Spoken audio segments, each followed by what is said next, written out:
రాష్ట్ర వ్యాప్తంగా బీఆర్ఎస్ కార్యకర్తలు బీఆర్ఎస్ శ్రేణులు మొత్తం పూర్తి స్థాయిలో వాళ్ళకు మద్దతు తెలుపుతూ మరి బంద్ని విజయవంతం చేయాల్సిందిగా ఇచ్చిన పిలుపు మేరకు కార్యక్రమంలో భాగంగా ఈ కార్యక్రమానికి మరి బాన్స్వాడ మాజీ శాసనసభ్యులు మా అన్న బాజిరెడ్డి గోవర్ధన్ గారు మరి ఇవాళ ఈ నియోజకవర్గంలో ఒక సమావేశం పెట్టి పత్రికా విలేకరుల సమావేశం పెట్టి బీఆర్ఎస్ శ్రేణులు ఉత్తేజపరచడంలో ముందుండి వచ్చినందుకు వారికి ప్రత్యేకంగా ధన్యవాదాలు తెలియజేస్తూ గత కేసీఆర్ గారి నాయకత్వంలో అధికారంలో ఉన్న సందర్భంలో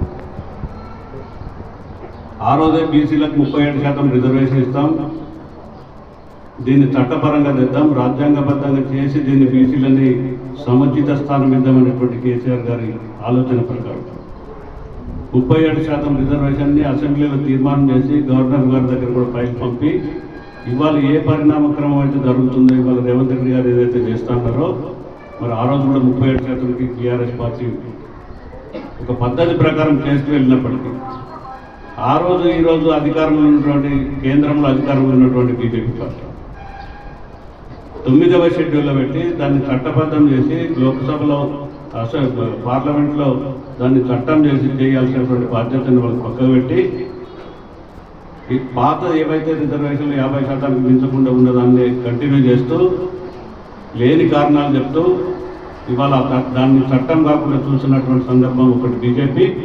అది కాదని తెలిసి కూడా కేసీఆర్ గారు ఒకసారి ప్రయత్నం చేసినారు, అది చట్టబద్ధం కాలేదు. అవి కావాలని తెలిసి కూడా మళ్ళీ రేవంత్ రెడ్డి గారు మళ్ళీ 42% అని వాళ్ళు మభ్యపెట్టి బీసీలను మభ్యపెట్టి కేవలం ఓట్ల రాజకీయము హామీలే రకంగా ఇచ్చారో వాటిలో భాగంగానే మరి కామారెడ్డి డిక్లరేషన్ పెంచినటువంటి బీసీల చట్టబద్ధం కారణం తెలిసి కూడా చేసి ఇవాళ మోసపూరితంగా ఇవాళ చేస్తున్నటువంటి పరిస్థితులని ప్రజలు గమనిస్తున్నారు.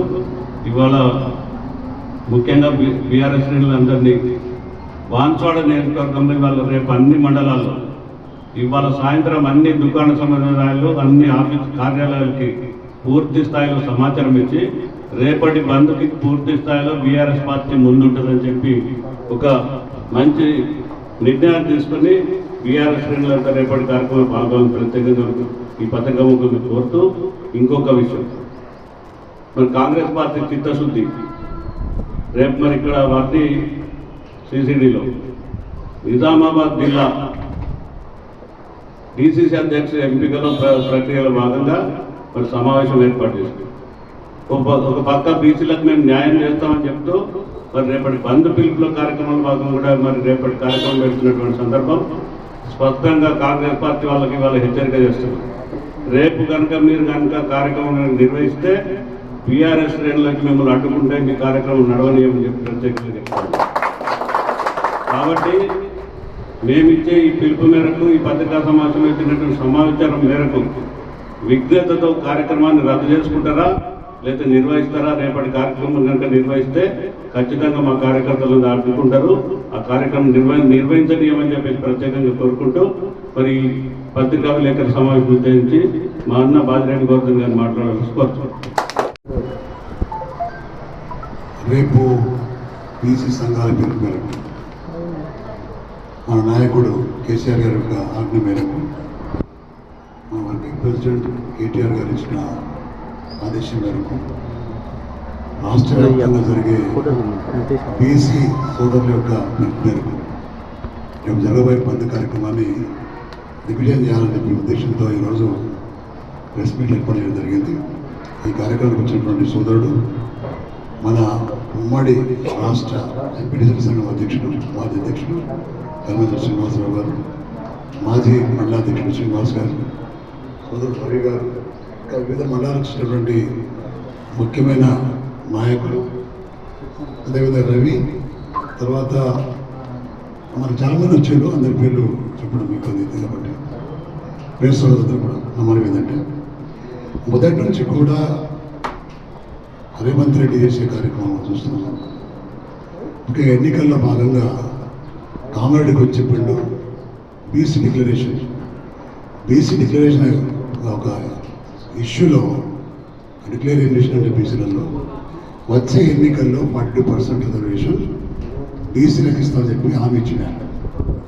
ఆ హామీ మేరకు నేను ఏదో అమలు చేస్తున్నట్టు నటించే కార్యక్రమంలో భాగంగా మరి ఈరోజు క్లియర్గా అందరికీ తెలుసు, తమిళనాడు పక్క రాష్ట్రం తమిళనాడులో 2-3 సార్లు ఇదే ప్రయత్నం చేసి జయలలిత గారు ముఖ్యమంత్రిగా ఉన్నప్పుడు ఫెయిల్యూర్ అయిన తర్వాత 9th షెడ్యూల్లో పెడితే తప్ప ఇది రూల్ కాదనే ఉద్దేశంతో మరి అప్పుడు పివి నరసింహారావు గారు కాంగ్రెస్ ప్రభుత్వం ఉన్నప్పుడు సెంట్రల్లో మరి అలయన్స్లో ఏఐడిపి ఉండే కాబట్టి ఆమె వెళ్ళి ప్రెషర్ చేస్తే ఆ ప్రెషర్కి లొంగి మరి పార్లమెంట్లో మరి రాష్ట్రం పంపించిన తీర్మానాన్ని అమలు చేయడం వల్ల అది ప్రెసిడెంట్ ఆఫ్ ఇండియాకి వెళ్ళి దాన్ని పాస్ చేసి 9th షెడ్యూల్లో పెట్టి మరి ఈరోజు 42% రిజర్వేషన్ బీసీలకు తమిళనాడు ఇవ్వడం జరిగింది.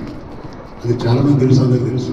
ఒక ముఖ్యమంత్రి పీఠంలో కూర్చున్న వ్యక్తి అన్నీ తెలిసి కూడా డిక్లరేషన్ ఇచ్చిన హామీ కాబట్టి ఇది ఏ విధంగా అమలు చేస్తానే ప్రజలను మభ్యపెట్టి మరి ఆ రోజు ఐకమత్యంగా ఏకగ్రీవంగా అసెంబ్లీలో తీర్మానం చేసి 40% ఇవ్వాలని డిమాండ్ అవుతుందో అఖిలపక్షం తీసుకెళ్ళి తీర్మానం తీసుకెళ్ళి ప్రధానమంత్రి కలిసి మరి రిక్వెస్ట్ చేద్దాం, అందరం కలిసి అన్ని పార్టీ వాళ్ళని కలిసి పార్లమెంట్లో ప్రవేశపెడదాం.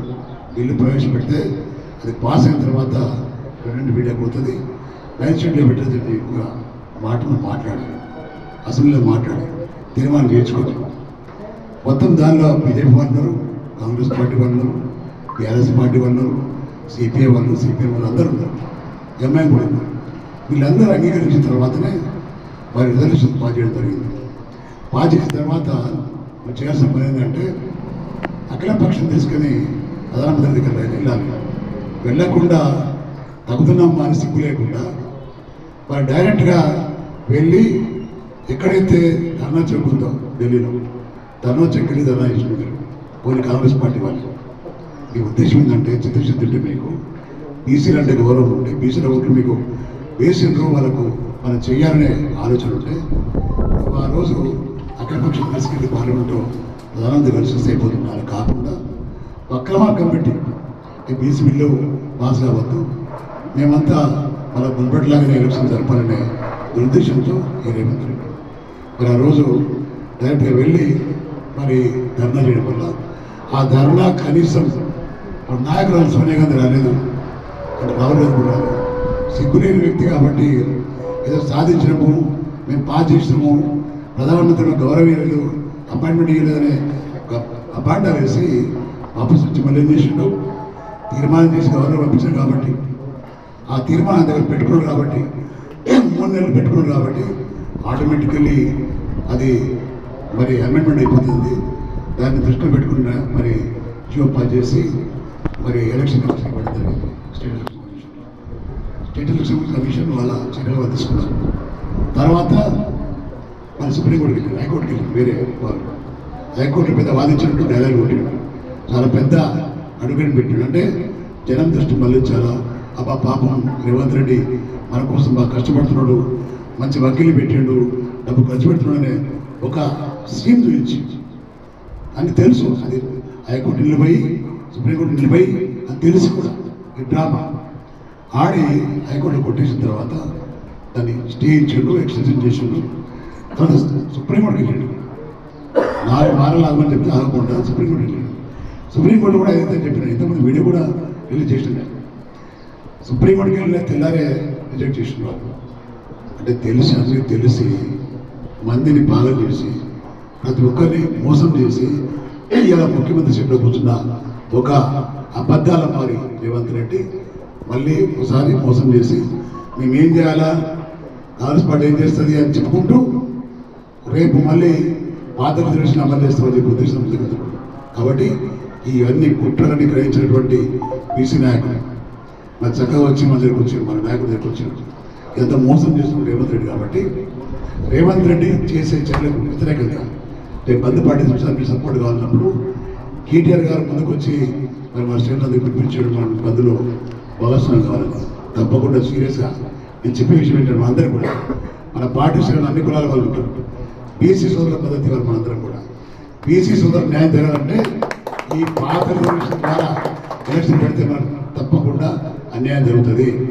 ఈ అన్యాయం జరగద్దు అన్నప్పుడు ఎలక్షన్ పెట్టేది ఉంటే చిత్తశుద్ధి ఉంటే అదే రిజర్వేషన్ తీసుకెళ్ళి అఖిలపక్షం తీసుకెళ్ళి ప్రధానమంత్రి కలిసి రిక్వెస్ట్ చేసి వాళ్ళు చేయకుండా మనం బదనాం లేదు బీజేపీని. వాళ్ళ దగ్గర వెళ్ళలేదు, వాళ్ళు చేసిన ఎందుకంటే తప్పకుండా చేయాల్సి ఉంటుంది. ప్రధానమంత్రి కూడా వాళ్ళకున్న 8 మంది ఎంపీలు కూడా తీర్మానంలో భాగం పంచుకున్నారు, అసెంబ్లీలో వాళ్ళ ఎమ్మెల్యేస్ పంచుకున్నారు. కాబట్టి రేపు పొద్దున తీర్మానం సపోర్ట్ వాళ్ళు చేయకుంటే ఈ రాష్ట్రంలో బీసీ సోదరులందరూ కూడా ఆ పార్టీని బహిష్కరిస్తారు, కాంగ్రెస్ పార్టీ బహిష్కరిస్తారు. రేపు చేయకుంటే బీజేపీ కూడా బహిష్కరిస్తారు. కాబట్టి అట్లా చేస్తుంది తప్ప ఊరుకునేది లేదు. రేపు మన జరిగిన అఖిలపక్ష అంత ఏకగ్రీవ తీర్మానం చేసినారు. అఖిలపక్షాన్ని తీసుకెళ్ళి రేవంత్ రెడ్డి ప్రధానమంత్రి కలిసి పార్లమెంట్లో పెట్టి ఆ బిల్లును బాగా చేయిస్తే తప్ప ఎన్నికల్లో పాల్గొనడానికి వీల్లేదు. మనం పాల్గొంటే మనం తప్పకుండా అన్యాయం జరుగుతూనే ఉంటుంది. ఇది కొన్నేళ్ళు జరుగుతున్నాయి, ఇది మరీ కొన్నేళ్ళు కొనసాగే ప్రయత్నం చేస్తుంది. కాబట్టి దీన్ని పూర్తి వ్యతిరేకించాలా. ఎవడు ఏం చేసినా ఎదుర్కోవాల్సిన అవసరం మనకు ఉంది. రేపు పొద్దున బాన్సువాడ నియోజకవర్గంలో మన శ్రేణులు కానీ ఇతర పార్టీ నాయకులు కూడా వస్తారు. వాళ్ళందరం కలిసి కూడా రేపు బంధువులు దిగ్విజయం చేయాలి. మరో విచిత్రం ఏంటంటే మరి మన మహేష్ కుమార్ గౌడ్ గారు పిసిసి ప్రెసిడెంట్, ఆయన కూడా మందిలో పాల్గొంటాడు. విచిత్రం అది.